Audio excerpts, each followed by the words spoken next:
Hey guys, my name is Grant Thompson, known around the internet as the King of Random. For the last 8 years, I've been very passionate about figuring out how the world works, and really taking time to figure out the mechanics of our society. Everything from pyrotechnics to napkin folding, and from welding to making bread. Everything that I've learned so far, I've turned into videos and put on my YouTube channel, so that all the knowledge and experience I've been gaining through my personal experiences could be shared with the rest of the world. Our YouTube channel has over 10 million subscribers now and 2 billion video views, and I'm going to show you how it all started, because this is my creator journey. vidIQ. vidIQ. vidIQ.com. Here's a super fast version of my life story before YouTube.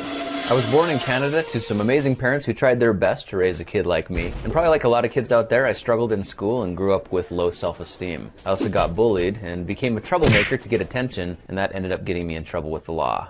But at age 14, I decided to take ownership for my life. I started finding joy in things like extreme sports, cliff jumping, whitewater rafting, rappelling, and even skydiving. And by age 19, I left Canada to go to England for 2 years to serve a voluntary church mission. And then I came home, bought an airplane, and decided to work on the oil rigs as a roughneck, blowing up dynamite and drilling for oil in the Northwest Territories. It was dangerous work, but the money that I made was enough to help me pay for my airplane and the fuel for all the time I spent flying it. I got licensed as a long-haul tanker truck driver at age 22. Then I moved to Oahu, Hawaii to fly airplanes and drive motor coaches for Hawaiian tours. While I was out there, I became a commercial airline pilot and moved back to the mainland to work for SkyWest Airlines by age 23. And with that stable career, I got married at age 26, bought 11 houses, and semi-retired at age 29. My wife and I had 4 kids, all boys, and during that time, that's when we decided to buckle down, learn how the world works, and start making videos on YouTube.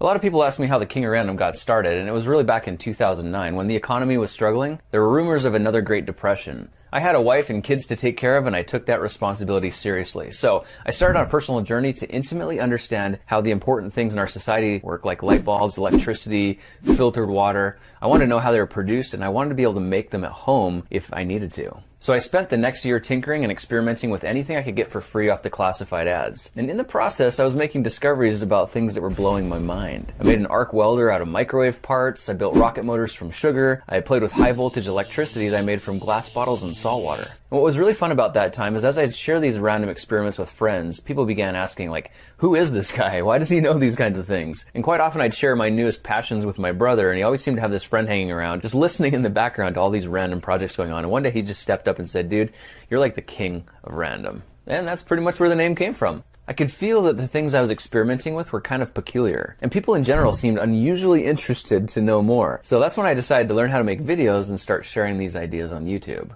In 2010, I created my first YouTube channel, and since I wasn't really planning on becoming a famous YouTuber, I just entered the date and time, which was 010320100814. It was just this random number, but it gave me a place where I could upload stuff. And so I started using my handy cam to make fun little videos about how to start fires using water bottles, or how to build rockets and random things like that, because I thought it was cool to share. And it seems like the internet agreed, because hundreds of thousands of people started watching them. Now, right about the end of 2011, that's when I started getting really serious. I thought I could probably make this a business because nobody else was making the kind of content I was sharing, and there seemed to be a need for it.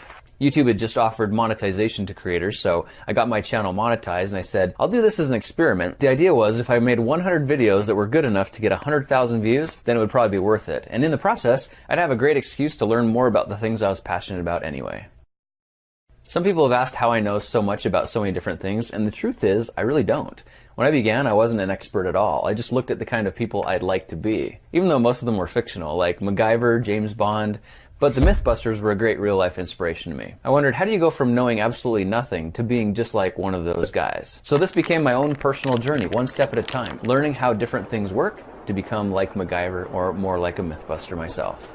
Sometimes I'm interested in welding and do a bunch of welding projects. Sometimes it's pyrotechnics. Sometimes I'll just be folding napkins because I was on a cruise and I thought that was cool. Or I could be making apple swans. It's just whatever I'm interested in. I typically spend a little bit of time in a few videos exploring those topics, and then once I was satisfied, move on to something else. Like most internet content creators, almost all day, every day, I spent working on new videos, concepts, and ideas, to the point where it was almost an obsession. And I think this happens for a lot of creators. It got to the point where I felt like I was actually limiting my own personal progression so that I could keep making videos and content for the internet. It was a real battle because what I really want to do is just play and explore the world, but then nobody knows about it. But if I take the time to create videos, then I don't have as much time to play and tinker. So it's been this constant struggle to juggle the best of both worlds, but it's really been worth it because it stretched me and made me grow. The success of our YouTube channel has helped build me as a person. It's helped build my self-confidence. Back before I'd made any projects myself, I did feel a little insecure in this society because I didn't know how anything worked. And when you don't know something, you're kind of dependent on the system. But now things are completely different. I've learned so much and feel like I've broken through to the point where I could really be okay supporting my family, whether or not there's any kind of apocalyptic collapse. And not only that, but in the process, people have looked to me as an inspiration, and people are actually willing to try a few things for themselves because I've left a trail for them to follow. These videos aren't just about showing cool things that we've made, it's really about empowering people, showing you that you can try something new and do something you thought was difficult. So many people have stopped me in the streets and told me how they've sat down as a family and done some of the projects together from our channel, and that's something I could have never predicted when I started making these videos 8 years ago.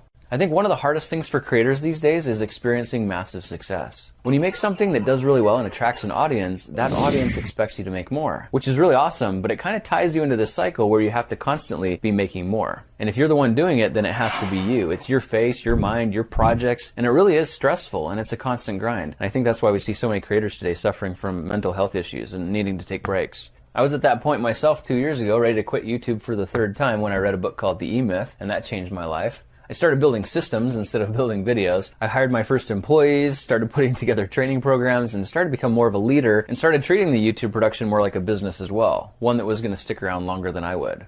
And now here we are today with 14 employees making 5 videos a week. We're finally at a place now where we've built a really good machine that I think looks really promising. We've got the platform, we've got the content that we produce every day, and now I'm bringing in the employees that can spend all day tinkering and prototyping and playing in a sustainable way that's not going to burn them out. So looking forward, the King of Random movement has a very bright future. We're starting to roll out project kits that people can do at home. We're thinking about putting together a King of Random camp where people can get together and build things. We're writing books, we're selling merchandise, and might even find a way to put project kits in schools so that teachers and kids could do these things in class. The only real guarantee in life is change. So whatever the future holds for me and the King of Random, one thing's for sure, I'm sure we're all going to learn a lot, and the journey, no doubt, will be random. Stay random, my friends. We'll see you in the next video. Hey folks, it's the animated version of Rob here at vidIQ. Whose video creator journey do you want us to animate next? Suggestions welcome in the comments below. If you're thirsty for more already, check out this video creator's animated journey over here and watch our full series down here.